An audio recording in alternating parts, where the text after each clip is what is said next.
they resent and are jealous of all of the attention and the shoe deal that she got. Over Times Square, take a look.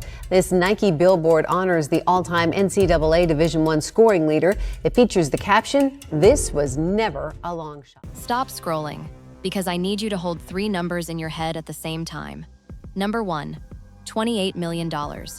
That is what Nike paid Caitlyn Clark for an 8-year signature deal, the richest sponsorship contract ever given to a women's basketball player in history. Number 2, $77,000. That is what the WNBA pays Caitlyn Clark per year, the league she is single-handedly saving. Number 3, 23 hours.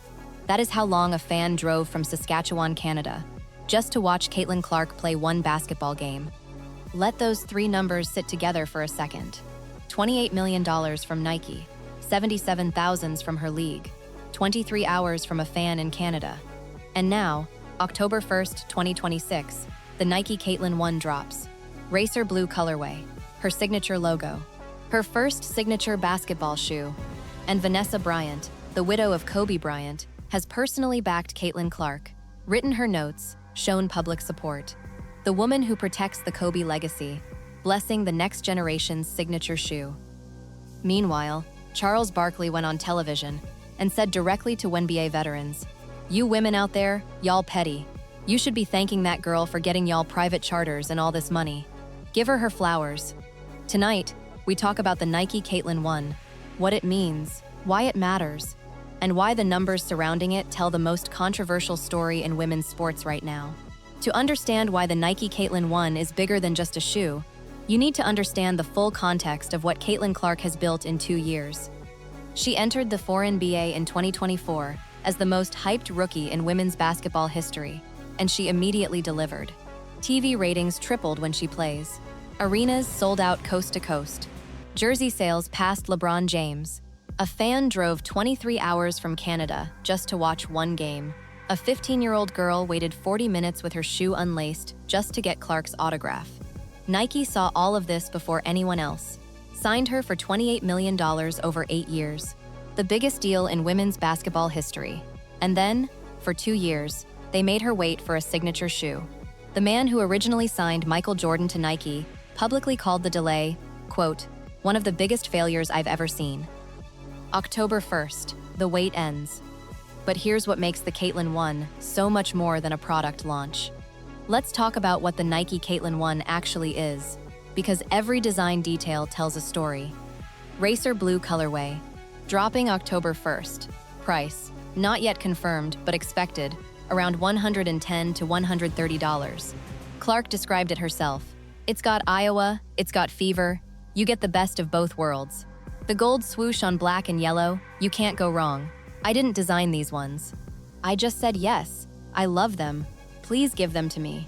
That quote is so Caitlyn Clark it hurts. But here's the detail nobody is talking about. Vanessa Bryant, who controls the Kobe brand, the Kobe legacy, the Kobe shoe line, has publicly supported Caitlyn Clark, written her personal notes, attended her all-star events. Clark has been wearing Kobe PE exclusives, player exclusives, shoes that Nike makes for specific athletes that are not available to the public, wearing Kobe's shoes, with Vanessa's blessing. The Kobe legacy is one of the most protected brands in all of sports. Vanessa Bryant does not give that blessing lightly.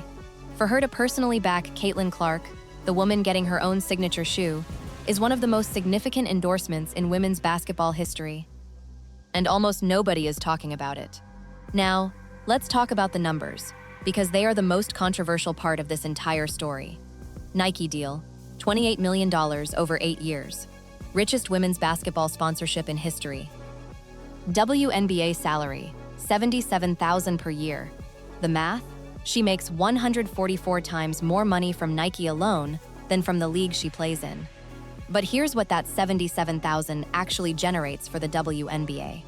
She triples TV ratings every time she plays.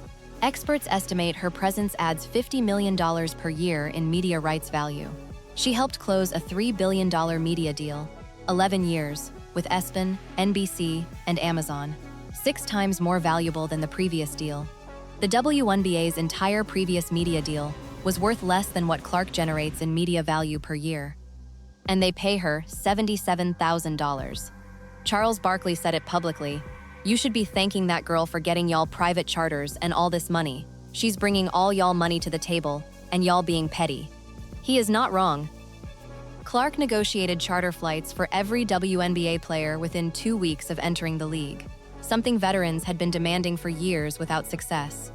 The richest women's basketball deal in history. $77,000 from the league. Charter flights for everyone. $3 billion media deal. That is the Caitlyn Clark effect in numbers. But here's what no analyst is putting together, and this is the part that makes October 1st bigger than a shoe drop. The last time a basketball shoe generated this level of cultural anticipation, it was Michael Jordan.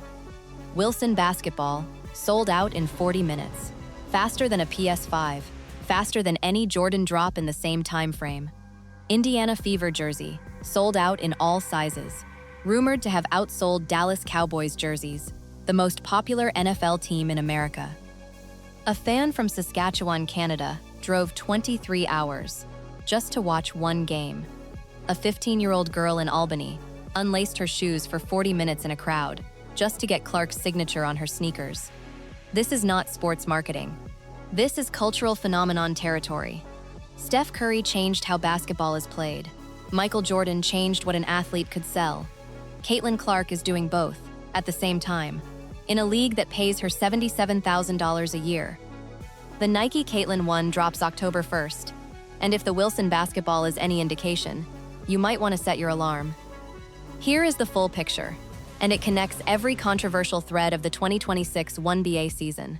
Clark is the fourth most marketable athlete on earth, ahead of NFL quarterbacks, ahead of global soccer stars, behind only a handful of the most recognized people alive. Nike paid her $28 million. Vanessa Bryant blessed her.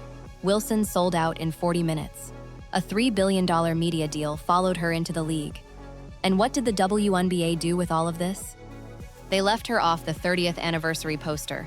They ranked her 11th in peer voting, despite her being third in scoring. They gave her a technical foul for clapping. They launched a fan investigation based on Twitter posts with zero evidence. The commissioner canceled an interview on the Dan Patrick Show rather than address any of it. The same week, her $28 million signature shoe is about to drop. Her own league cannot find a way to celebrate her. Charles Barkley was right.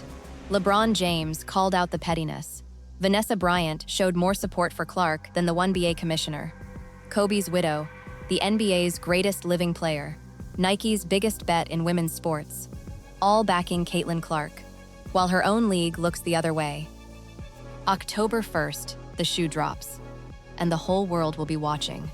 $28 million from Nike, $77,000 from her league, Vanessa Bryant's blessing, Kobe's legacy behind her, a fan who drove 23 hours just to watch her play. October 1st, the Nike Caitlyn 1 drops. And the Wnba still hasn't figured out what they have. Subscribe for daily Wnba content. Drop a comment. Are you buying the Nike Caitlyn 1 on October 1st? And do you think the Wnba deserves what Clark is building for them? Because the numbers say they don't.